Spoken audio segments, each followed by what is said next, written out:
In this video, we're going to talk about traveling waves and their properties. So traveling waves, they transport energy.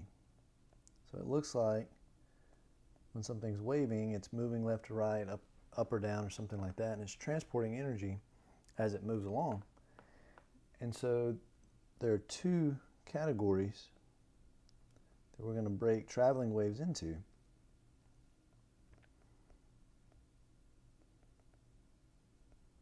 And those are transverse waves. So these are the waves that you're most used to seeing. So transverse waves are waves where the particles that are actually waving, things that are moving, they move perpendicular to the wave direction.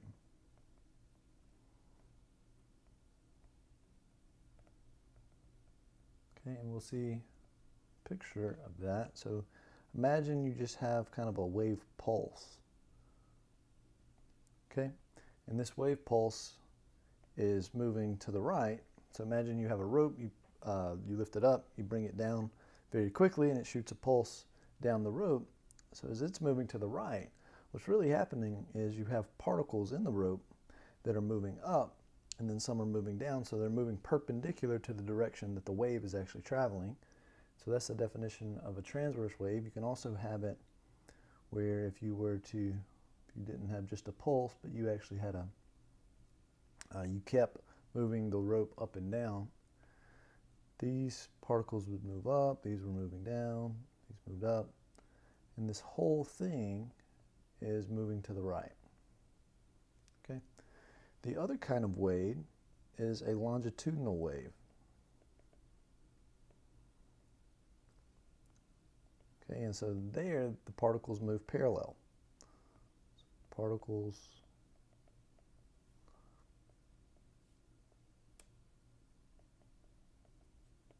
parallel to the wave direction.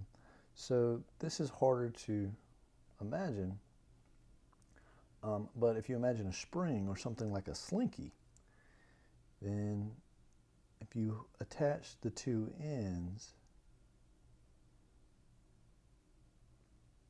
or you attached one end and then you kind of pushed back and forth, so imagine you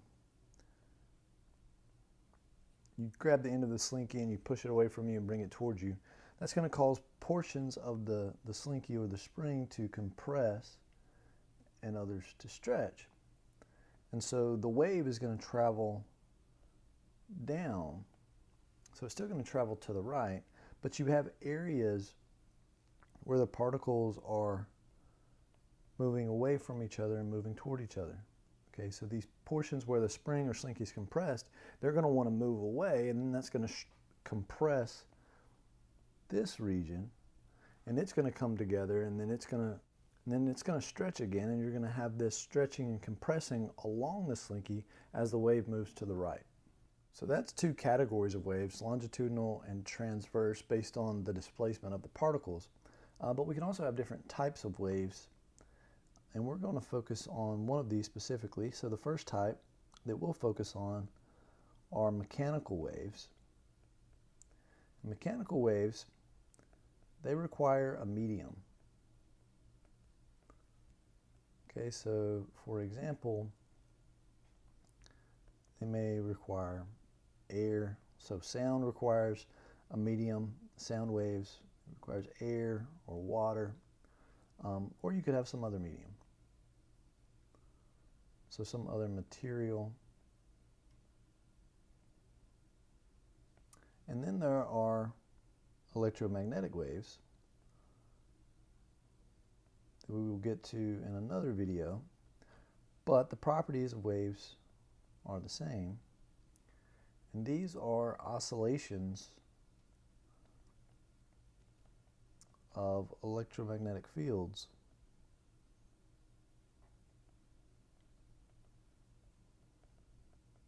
And these do not require any medium. So they require no medium.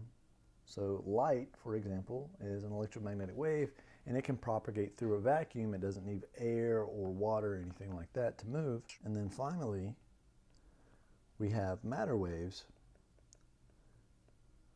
And so all of the things that we're going to use to describe waves applies to particles as well. So this gets into the wave-like nature of particles.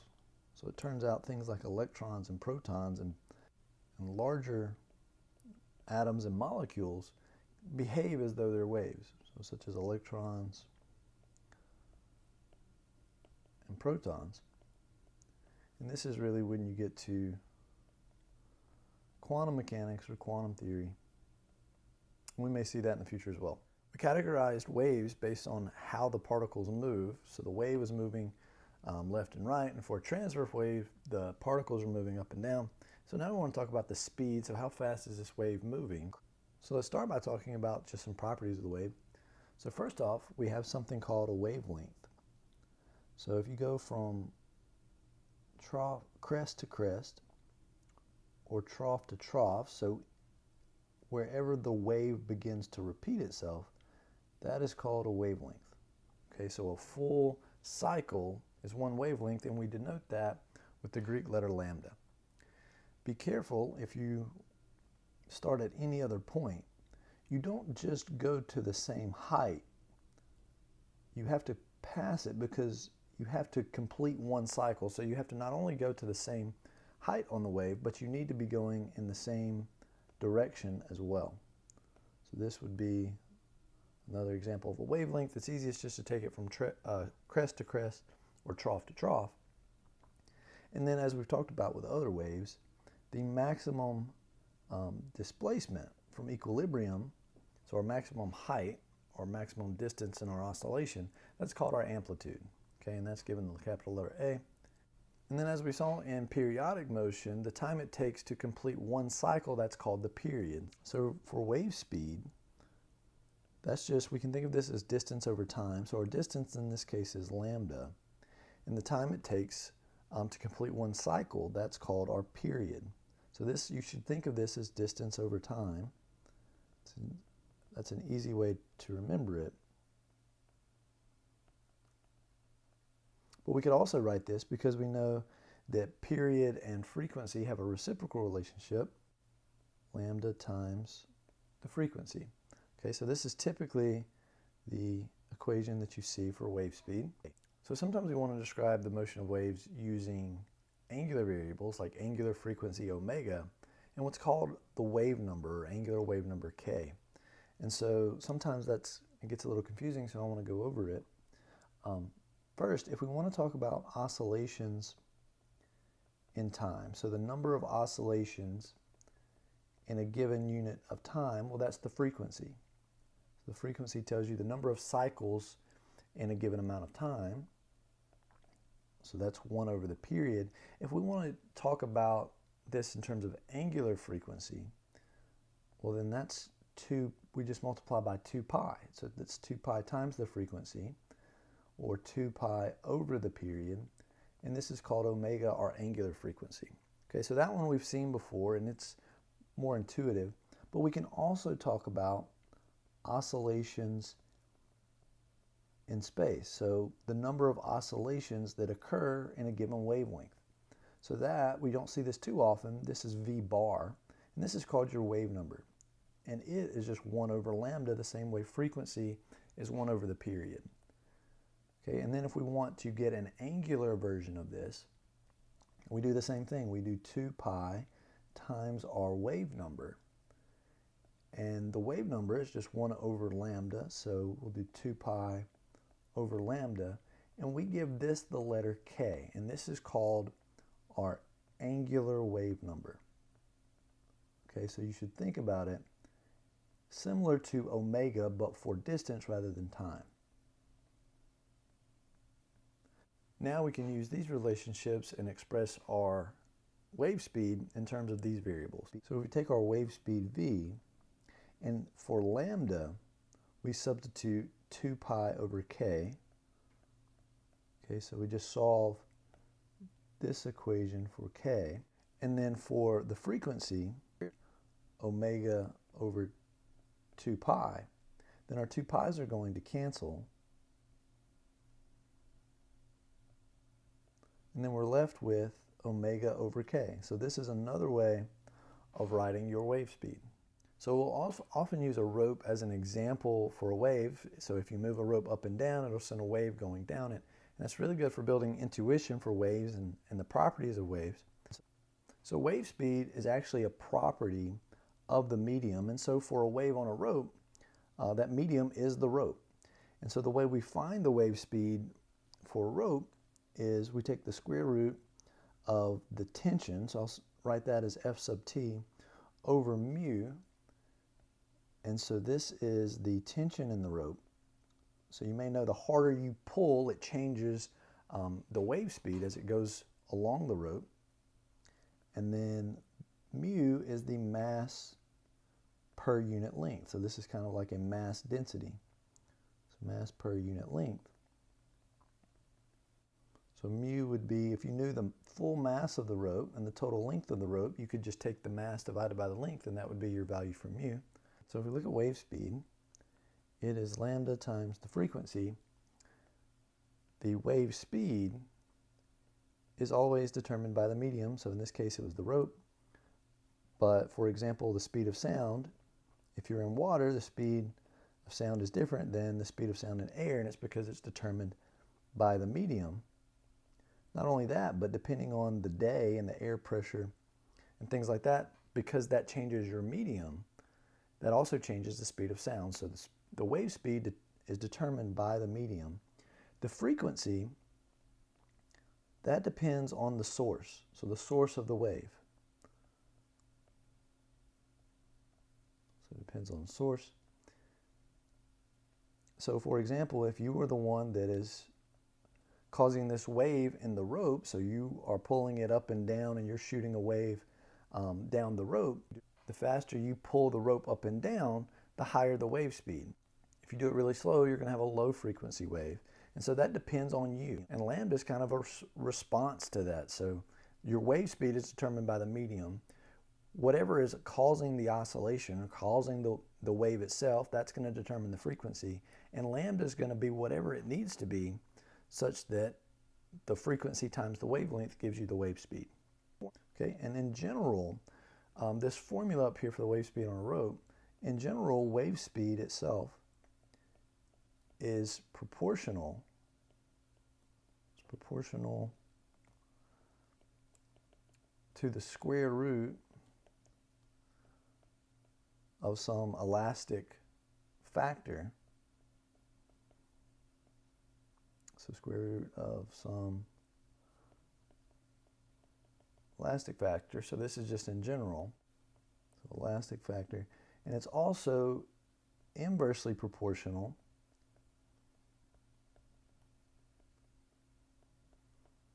to the square root of density. And so we can use this to actually derive this expression. So if you remember things from elasticity, if we imagine this rope, if we imagine we cut it and look at a cross section, this rope is in tension. And so if you look at a cross section, there's uniform tension across this area. And so here you're applying a force, and it's almost as if you're trying to stretch the rope. We're going to assume that it doesn't stretch.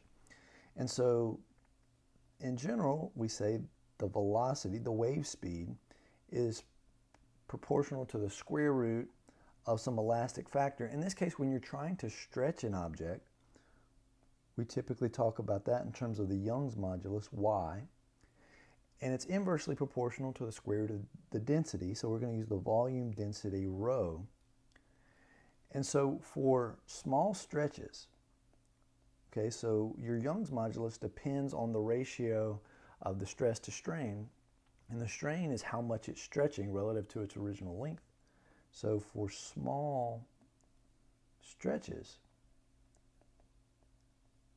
you just get that your Young's modulus is roughly equal to the pressure or the force per unit area. And then your volume density is the mass per unit volume.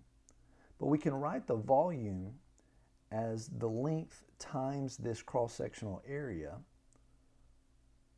so AL. And then if we plug this in, okay, so again, remember this is the general form for the wave speed. It's square root of some elastic factor over the square root of the density. And so if we plug this all in, we get the force per unit area over the mass per area times L. And then these areas are going to cancel, and what we get is the square root of this force. So in this case, it's tension pulling on this area, F sub T. And then you're left with M divided by L. M over L, that's just mu. That's just our linear mass density. So if we replace that with mu, then we get our formula for the wave speed on a rope. And this is assuming that there's very little stretching in the rope, but you could do this and derive the wave speed for waves, transverse waves, and other media. So now we want to look at the equation of a wave. Okay, so now I've plotted a wave, so a sine wave. We typically describe waves by sinusoidal functions. So we have our wave as a function of distance. So this is just our wave in space. And if we want to track the height of any given point on this wave, so height, that's going to be a function of time. So as time passes, each little particle is going to be moving up and down. And so we want to be able to track that height. So if we do that, that is also going to look like a sine function. So it's going to be some amplitude times sine of really some angle, so some phase. But that phase, that angle, can just be written as omega times time. And if you wanted, you could also substitute in 2 pi f for omega and get a sine 2 pi ft. But these are all just different ways of writing the equation for a single particle that's waving up and down. And so in reality, this is, we can plot another function that only tracks the motion of this particle. Okay, so if we were to plot this function, it also looks sinusoidal. Okay, and this is a sinusoidal wave, and this represents the motion of a single particle. Okay, so you should always pay attention to what your wave and your wave function actually represents. So this is a single particle moving in time. Okay, so this isn't actually the wave itself. This is tracking the motion of a single particle. So the single particle over here as it goes up and down. And so we would get a different one over here. It would look the same, except it would start at a different point. But you could track the motion of each individual particle on this wave, and it would be oscillating in time. Okay, so this function y versus x shows you all of the particles. So this shows you all particles at a single time. Okay, so it's kind of like we took a snapshot of the wave, so you can see each particle corresponding to an x value and its height corresponding to a y value. Okay, and for each of these, they're moving through time. We could track the motion of each one of these and get its own function versus time. So what we want is an equation that we can put in which particle or which x value we want and the time value that we want, and it gives us the height of that particle, so it tracks the motion of any given particle at any given time. So how do we do that? So let's imagine, again, we have a wave pulse. Okay, and we're going to track certain pieces of this. So it's going to be propagating to the right, some wave speed. And I'm going to copy this so it looks the same.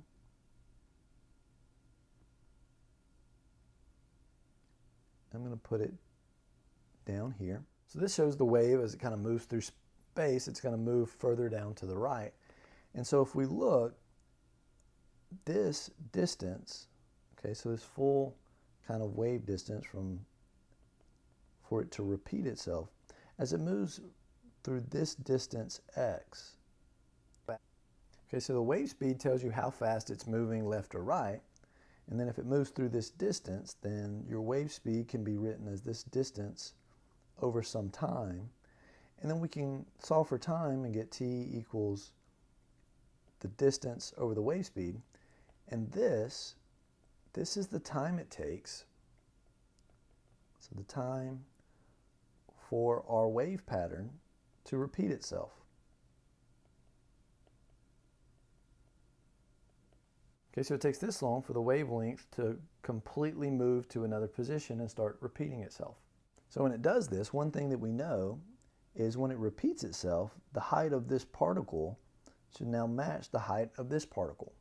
Okay, so it should completely repeat itself. And so our function that describes this wave, it should have the same value at some later time as it did this much time ago. So if we subtract off this much time for it to repeat itself, it needs to match. So we subtracted this time for it to repeat itself, x over v, from our later time because we know it needs to match whatever it was before.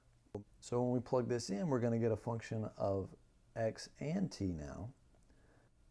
We're going to get a sine omega t, but instead of t, we're going to substitute t minus x over v.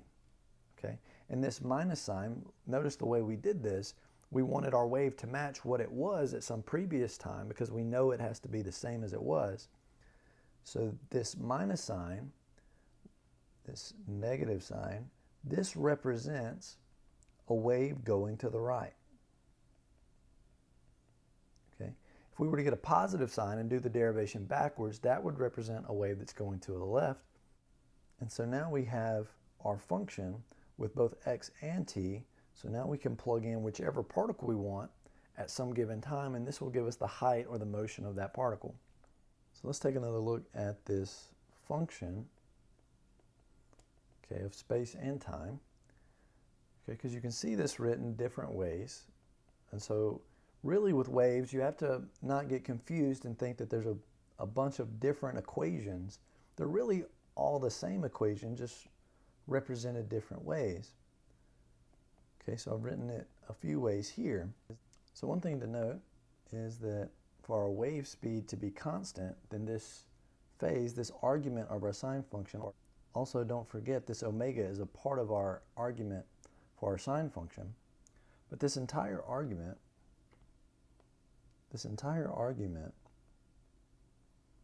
everything in here, is called the phase, so the phase phi, and it must be constant. Okay, in order for our wave speed to be constant, this whole thing must remain constant. So as you increase x, you would decrease t, or decrease t, you would increase x. Okay, and that just corresponds to whether or not you're moving left or right. So now we want to rewrite this function. So we're going to move our frequency. Now that we've rewritten our omega as 2 pi f, we're going to pull our frequency into this parentheses. And we're going to use the fact that frequency is 1 over the period. And then since v, our wave speed, is lambda times the frequency, wavelength times the frequency, lambda is equal to v over f.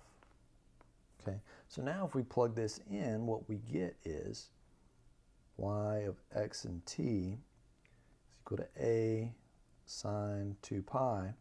And now we've brought f inside, so it's multiplying t now from this step up here. And so instead of writing f times t, we're going to write t over the period, so we're going to substitute this in. And then instead of f over v, we're going to, that's just 1 over lambda using this relationship, so we're going to get x over lambda. So this is another way you may see this equation written, but then you can write it yet another way. So if you want it in terms of angular variables, so omega is 2 pi over the period, and k, our angular wave number, is 2 pi over lambda. Well, we have 2 pi over the period and 2 pi over lambda. So we can just replace those. What we get is y of x and t is a sine, our 2 pi is going to go away, and then we just get omega times time minus kx. So this is a common way to see our wave equation, and you should always ask yourself, what is a function taking in and what is it giving you? And this is giving you the transverse displacement.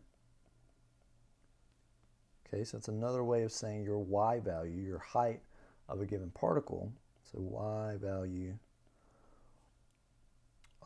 or height, so that's what pops out of this function. It's the output of a particle that's represented by an x value, so particle x, at a given time t. Okay, so you put an x value corresponding to which particle or how far along the way you're interested in, and then you put in a time, and then it gives you the height or the displacement of that wave. Okay, so I've got our equation again that we just wrote, and I have two functions. One's a function of time and one's a function of x. So plugging in both an x and t value, so plugging in values for x and t, that gives a number for displacement. Okay, so a number in meters or something like that. Okay, so don't forget what type of units are associated with a function. So this would give you some length, some displacement. But you could also just plug in one number.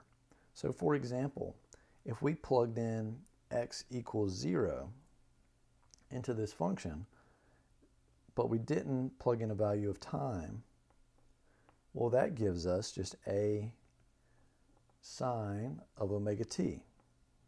Okay, so the minus kx term would go away since x is 0.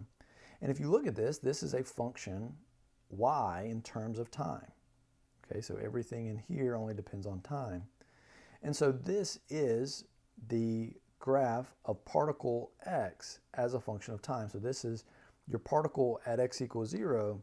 This is what its motion would look like if you tracked its displacement as a function of time. Okay, so plugging in a single value of x will give you the displacement of that value of x as a function of time.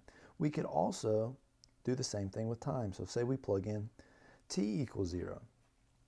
Well, this is going to give us y as a function of x at time 0, and this is a sine minus kx.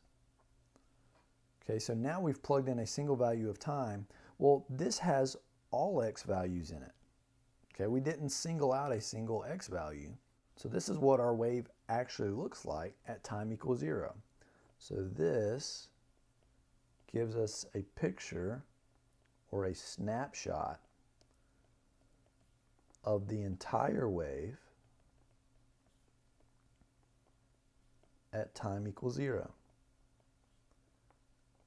Okay, and if we plugged in any other time, whatever we got, that would be the picture or snapshot of the entire wave at that time. Okay, but if you only plug in an x value, then this is not a picture of the entire wave. Okay, so just because it's sinusoidal doesn't mean it's representing the physical wave itself, but this is the motion of a single particle. Okay, so it's always good when you see these wave equations, one's a function of x, one's a function of time, one may be a function of both. You need to know what you get when you plug in one value or two values, and when you see it plotted, what does that graph represent? Okay, so now we're going to talk about a property of waves, of all waves, called interference. And we're going to talk about this briefly. This is going to have its own video in the future because there's so many things that come from interference. And it takes a good while to talk about it in depth. And so what you can imagine here is we have two waves. So in the first one we have two waves, and these are completely in phase. So they start at the same time. They're going to have the same frequency, the same wavelength. And here they're in phase. So they're going up together and going down together. Okay? And so what happens when you have two waves that are in phase is you get what's called constructive interference.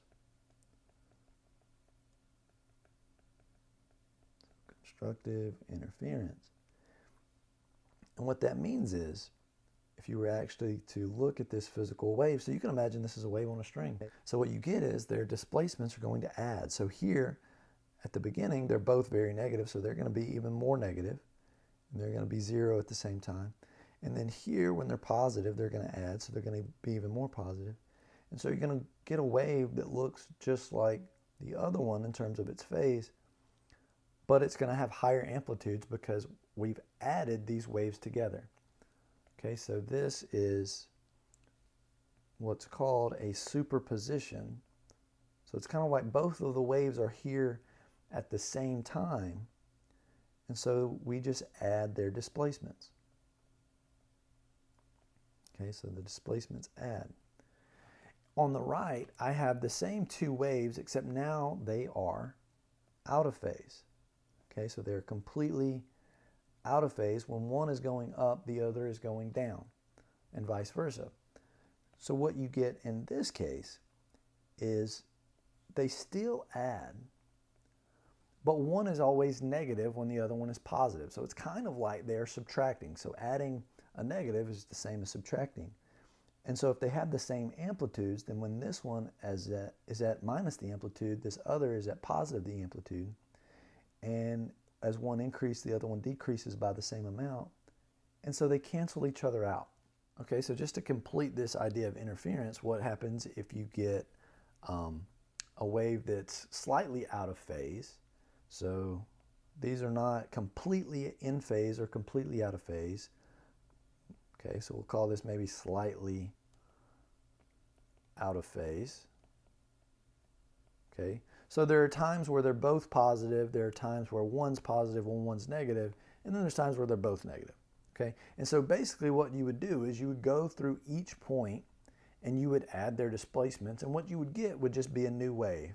It wouldn't be double the amplitude, okay, but it also wouldn't be 0 and canceling each other out. And so the way you would do that is if you wanted the displacement for your new wave, we'll call that y prime, you would just add the functions together.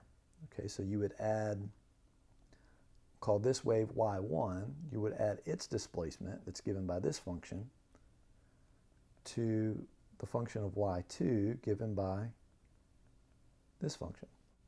And this is what we mean by superposition. We can express the function of one wave, namely this one, as a combination or as a linear, what we call a linear combination of other wave functions. Okay, so we just add up the wave functions or the equations for wave 1 and wave 2, and we get a new wave, wave 3. Okay, so that's what we mean by superposition. Now we're going to talk about reflections of waves. Okay, so we have two different cases here, and we're going to talk through them. So on the left, imagine that you have a rope, and you have it on the left end, and on the right end it's attached to a wall, so it's fixed and it can't move. And so you start by generating a pulse. So you raise the rope up and you bring it down really fast, and that creates a pulse that is going to propagate to the right toward the wall. And so what you've done is you pulled some particles up and then pulled them back down really fast, and so that's causing the particles, some of the particles to be pulled up while the other ones are being pulled down. Okay, so the particles in front are being pulled up, the particles in the back are being pulled down. And the question is, what happens when you get to the wall? Well, when you get to the wall, they're still going to try, the particles in front are still going to try to be pulled up, but they're fixed in place and they can't go up. So what happens? Well, the wave is pulling on the wall. So by Newton's third law, that must mean that the wall is also pulling on the wave, the particles in the wave. And so since these can't move up, and by Newton's third law, we know that the force from the rope on the wall is equal and opposite to the force of the wall on the rope. That must mean that if the particles are trying to pull the wall up, the wall is going to pull the particles down. And so when this wave gets to the wall, it can't move and the wall starts to pull it down. So the wave gets inverted. Okay, so it goes down instead of up. Okay, and then it's just like you pulled the rope up and slung it down in the very beginning. It's kind of like you created a new wave, and now the particles in the front, or now the particles on the left, they're going down, and the particles behind are going up. Okay, and then the wave is going to continue to propagate that way. So if you have the end fixed to a wall or to something else, then your wave is going to get inverted and bounce back. Okay, so this is how it's going to reflect off the wall. So what happens if we don't have one end of the rope fixed to the wall? So we're going to generate this pulse in the same way. It's going to pull particles in the front up, and the other ones are going to be pulled down as it propagates. And then when it gets to this little rod, so we just have a ring on a rod, so it's free to move up and down. Well, now it's going to move up just like it wants to. Okay. Once it gets up, well, then gravity is going to pull it back down, and it's going to act the same as when you generated the wave and you pulled it up and then slung it back down to begin with, and it's going to cause a wave to go back the other way. Okay, so this case is pretty easy. It's like you're just generating the same pulse but going in the opposite direction because you lifted it up and then gravity brought it back down. And so now your wave is going to propagate in the opposite way, and it's reflected, but it's reflected upright. And so if we have fixed endpoints, so a fixed end, this is going to lead to an inverted reflection. And if we have a free endpoint, so a free end, this will lead to an upright reflection. Okay, and if you're actually working with this in equations, then these, your endpoints, would be referred to as your boundary conditions. So now let's talk about something called standing waves. So standing waves, as the name suggests, kind of just sit there, and the difference in a standing wave and the waves we've been talking about so far that are actually propagating, these do not transport energy. So how do we generate a standing wave? Well, you can generate standing waves by having wave reflections interfere with the original wave. So imagine we are producing some wave. We have some source that's creating a wave, so maybe a rope attached to a wall, and it's going to reflect, those waves are going to reflect off of the wall and bounce back, but you're still generating more waves, and so that's going to interfere. So this is going to lead to some places in the wave that remain still while others oscillate. Okay, so now you can kind of imagine what's happening. So here you just have a wave that appears to go, is starting up and it's going to go down and then back up again, and these points are not moving. So this point here, and then the fixed point at the end, it's also not moving. And so you can just imagine like a jump rope. A jump rope's going up and down, but the two endpoints that are in your hands, they're not moving. And so then you can imagine another standing wave where this part on the left is going to go down while the other part is going up. Okay, so now 3 points are not moving. Okay, so you have the two endpoints that are not moving plus this point in the middle. And again, you could get a case where you have slightly more points that are not moving. Now these points that are not moving are referred to as nodes. Okay, so these points are nodes. So you think nodes not moving. And then the places that are moving the most, so the parts where it's going from its highest point to its lowest point, these are called antinodes. Okay, so nodes are where it's not moving at all. Antinodes are where it's moving the most, or where the crests and troughs of your waves are going to be. And these are called standing waves because now they're just going up and down, and it doesn't appear like the wave is moving left or right. Okay, so the wave no longer moves left and right. And so we call it a standing wave. Okay, so there are a few criteria for having standing waves. First, the endpoints must be nodes. Okay, so this is kind of where your reflections are coming from. And then adjacent nodes, they must be half wavelength. So one half wavelength apart. Okay, so you noticed the only way we can get the two endpoints fixed, we can start by just having half a wavelength. So if this is one full wavelength, this would be half, and then we add another half wavelength, and we get another possibility. We add another wavelength, and we get another possibility. Okay, and that's the only way that we can have the nodes, the endpoints fixed on either end. And so in order for this to happen, the length of the string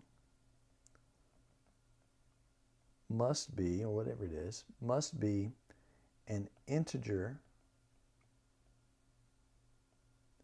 number of half wavelengths.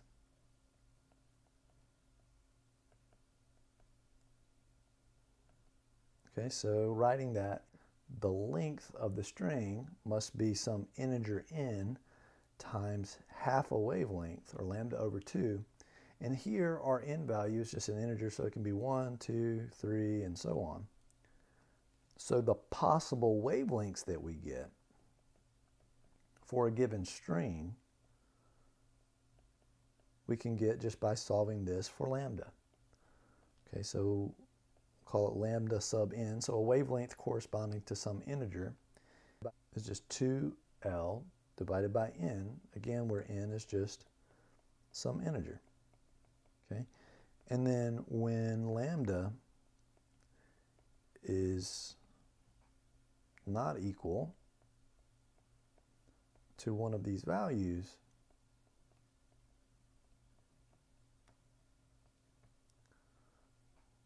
there is no standing wave. Okay, so these are the only wavelengths that we can generate for a given length of string. Standing waves are oscillating at different patterns. They have different patterns of oscillation. And so we call these patterns modes or normal modes of oscillation. And so if we write down our equation for the wavelength, 2L over n, and then we think back to wave speed is lambda times frequency, we can get the frequency corresponding to these different modes. And so we get the velocity is the frequency times 2L over n, or the frequency is n times v over 2L. Okay, so this gives our frequency of oscillation corresponding to these different modes.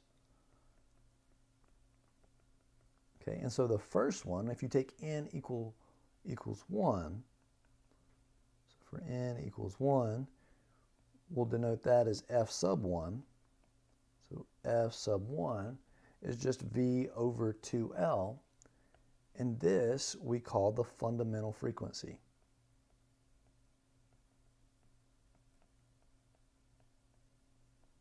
And so for f2,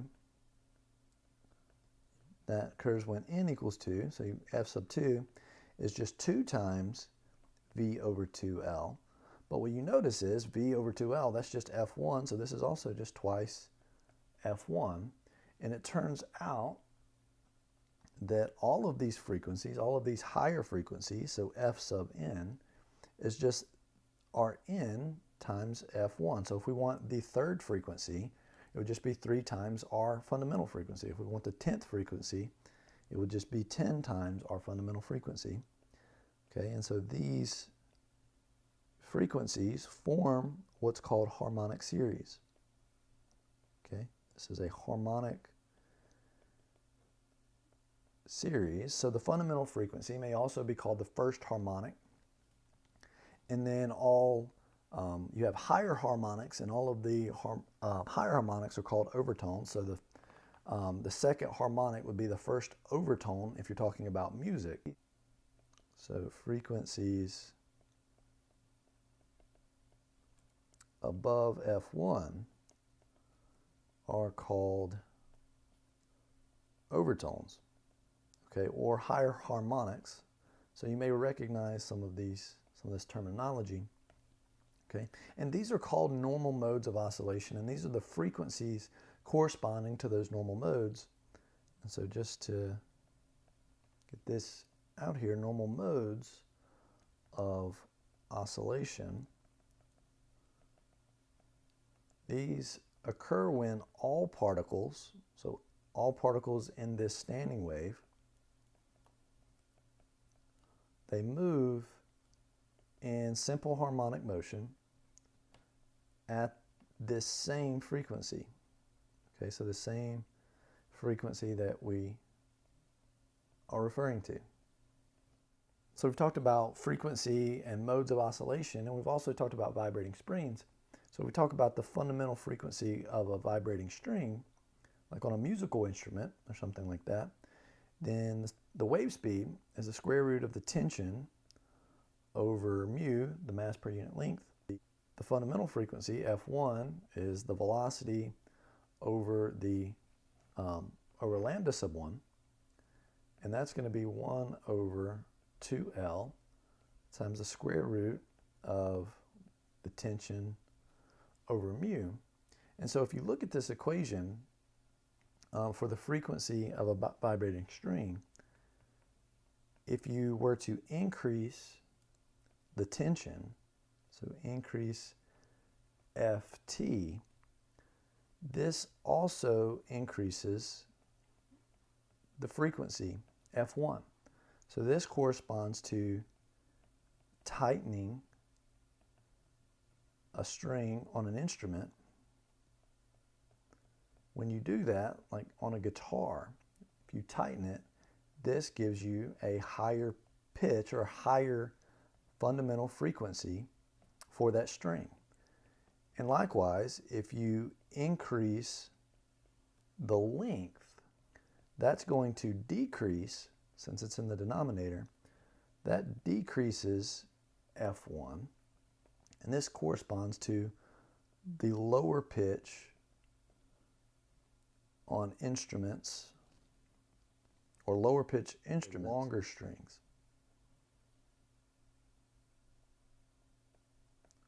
Okay, so that's going to be it for traveling waves and mechanical waves and all the properties of waves that we're going to study for now. We'll have separate videos on things like interference and sound and the Doppler effect, and so be looking out for those, but this should get you a good basic introduction into waves and properties of waves. So I hope you enjoyed it, and I'll see you in the next video.